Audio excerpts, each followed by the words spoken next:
कलयुग से जोड़ देते हैं और कहते हैं कि घोर कलयुग है। कहीं पर कोई बेटा अपने माता पिता के साथ दुर्व्यवहार करता हुआ दिखाई देता है या उन्हें मारता पीटता दिखाई देता है तो हम यही कहते हैं घोर कलयुग है। कहीं पर कोई प्रेमी अपनी प्रेमिका को फ्रिज में बंद कर देता है और उसकी जान ले लेता है, तब भी हम यही कहते हैं घोर कलयुग आ गया है। जब हम कोई ऐसी अनहोनी घटना देखते हैं जिस पर यकीन करना मुश्किल है, भाई भाइयों के झगड़ों को देखते हैं तो कहते हैं कि घोर कलयुग आ गया है। लेकिन क्या है ये कलयुग और क्या हम इस कलयुग में जी रहे हैं?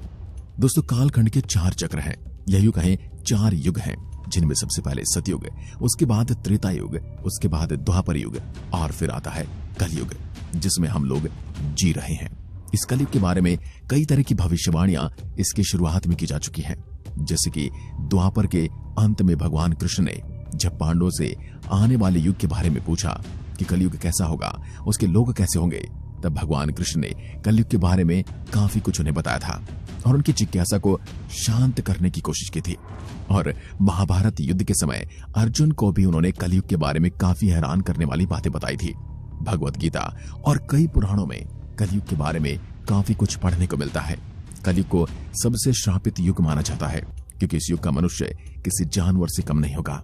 जानवर को तो फिर भी थोड़ी बहुत दया भाव रहती है, लेकिन जरा नजर डाली उन लोगों पर जो अपने ही सगे संबंधी को मार रहे हैं। और अब तो इस तरह की घटनाएं आम हो गई हैं। कुछ देश तो ऐसे हैं जो दशकों से आपसी झगड़े में उलझे हुए हैं और रोज रोज ऐसी खबरें सुनने को मिल जाती हैं जिसे सुनकर कलेजा कांप जाता है। आज की इस वीडियो में हम घोर कलयुग के बारे में आपको ऐसी बातें बताएंगे जिन्हें सुनकर आपके रोंगटे खड़े होने वाले हैं, और साथ ही ये भी बताएंगे कि क्या कलयुग अपने चरम पर है या यह सिर्फ एक शुरुआत है। अभी तो कलयुग की मात्र शुरुआत ही हुई है और आगे इसमें जो होने वाला है वह आप कल्पना भी नहीं कर सकते।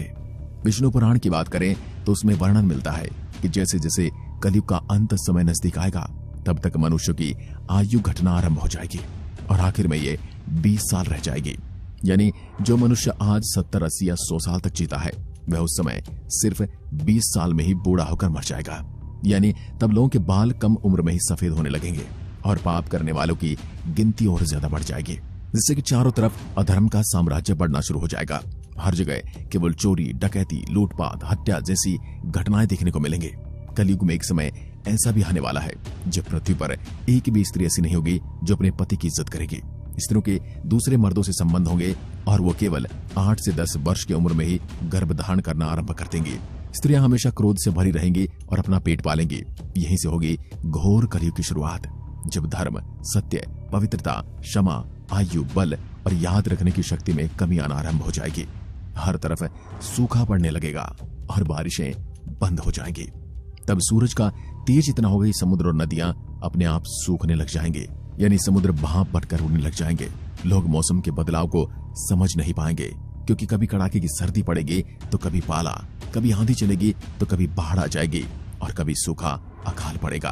तब लोग पास के तालाब को ही तीर्थ मानना आरंभ कर देंगे और गंगा की महत्वता खत्म हो जाएगी। गृहस्थ पुरुष न तो हवन करेंगे और न ही सत्य पात्रों को उचित दान देंगे। भगवान विष्णु ने स्वयं नारद जी को बताया था कि एक समय कलयुग में ऐसा आएगा जब पुरुष स्त्रियों के अधीन हो जाएंगे और पत्नियां घर पर राज करेंगी। पुरुषों की हालत नौकरों के समान हो जाने वाली है। दोस्तों, धार्मिक ग्रंथों को देखा जाए तो कलयुग को लेकर कई ऐसी भविष्यवाणियां की गई हैं जो आज सच साबित हो रही हैं। सनातन धर्म और वेदों में 4 युगों की मान्यता है और कहते हैं कि सतयुग में देवता किन्नर और गंधर्व पृथ्वी पर निवास करते थे। हमारे धर्मों में किन्नरों और गंधर्वों के बारे में काफी कुछ बताया गया है। इसके बाद आया त्रेता युग, जिसमें भगवान श्री राम ने जन्म लिया।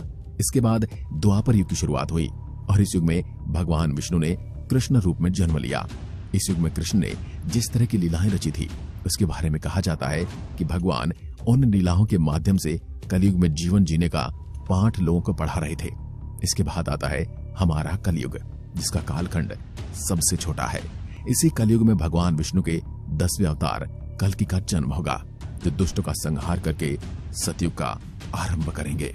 विष्णु पुराण में बताया गया कि कलयुग में पाप इतना ज्यादा हो गया है कि सृष्टि का संतुलन बिगड़ जाएगा।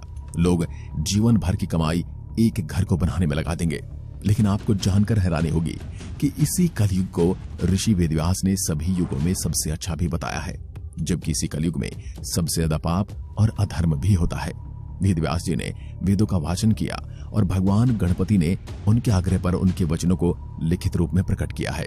वेद व्यास जिन्हें वेदों का रचनाकार माना जाता है, उनकी एक पौराणिक कथा के अनुसार उन्होंने कलयुग को सबसे श्रेष्ठ बताया है। ऋषि मुनियों से चर्चा करते हुए वेद व्यास जी ने कहा था कि कलयुग इसलिए सभी युगों में श्रेष्ठ है क्योंकि 10 साल में जितना तप और व्रत करके कोई मनुष्य सतयुग में पुण्य प्राप्त करता है, त्रेता युग में वही पुण्य 1 साल के तप के द्वारा प्राप्त किया जा सकता है। ठीक उसी प्रकार उतना ही पुण्य द्वापर युग में 1 महीने के तप से प्राप्त किया जा सकता है, लेकिन कलयुग में तो इतना पुण्य केवल 1 दिन के तप से ही प्राप्त हो सकता है। इसलिए व्रत और तप की प्राप्ति के लिए वेद व्यास जी ने कलयुग को सबसे सर्वश्रेष्ठ बताया है। हालांकि इस कलयुग को सबसे श्रापित युग भी माना जाता है और कोई भी सतयुग का मनुष्य इस युग में जन्म लेने की सोचेगा भी नहीं।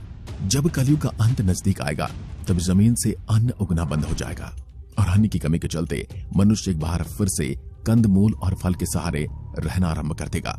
लोग पूजा पाठ करना बंद कर देंगे, जिसकी वजह से मनुष्य की तुलना पापियों से की जाने लगेगी। जब घोर कलयुग आएगा तब मनुष्य का आचरण दुष्ट हो जाएगा, संसार में परस्पर विरोध फैल जाएगा, संत जन दुखी होंगे और लोग धर्म को छोड़कर दूसरे धर्म को अपनाना आरंभ कर देंगे।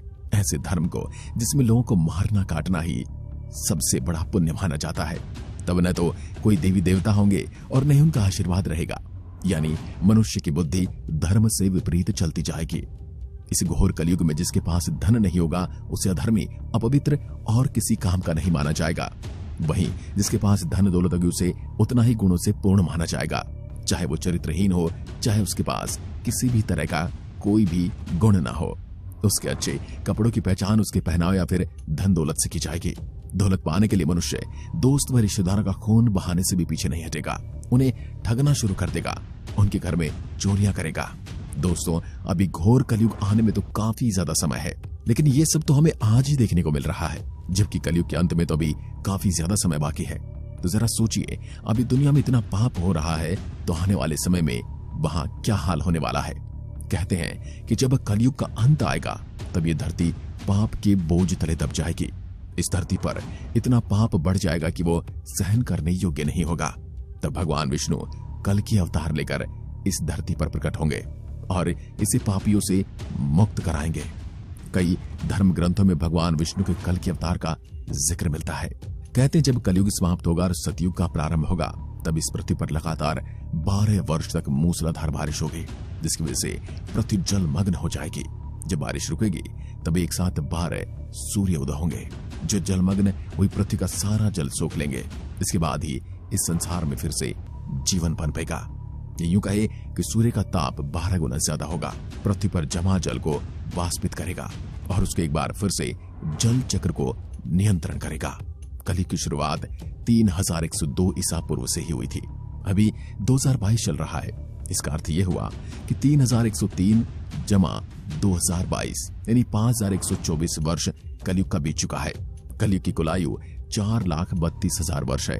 इसमें 5,124 को घटा देते हैं तो इतना यानी कि 4,26,878 वर्ष अभी कलयुग का बाकी है। महर्षि व्यास जी के अनुसार कलयुग में मनुष्य में वर्ण और आश्रम संबंधी प्रवृत्ति नहीं होगी, वेदों का पालन कोई नहीं करेगा। कलयुग में विवाह को धर्म नहीं माना जाएगा। जैसे कि आप सुनते हैं, कई बार कुछ लोग कहते हुए सुना होगा कि शादी एक कॉन्ट्रैक्ट है। शिष्य गुरु के अधीन नहीं रहेंगे, पुत्र भी अपने धर्म का पालन नहीं करेंगे, वो माता पिता की उपेक्षा करेंगे। कोई किसी भी कुल में पैदा क्यों ना हुआ हो, जो बलवान होगा वही कलयुग में सबका स्वामी होगा। सभी वर्णों के लोग कन्या बेचकर निर्वाहन करेंगे। कलयुग में जो भी किसी का वचन होगा वही शास्त्र माना जाएगा।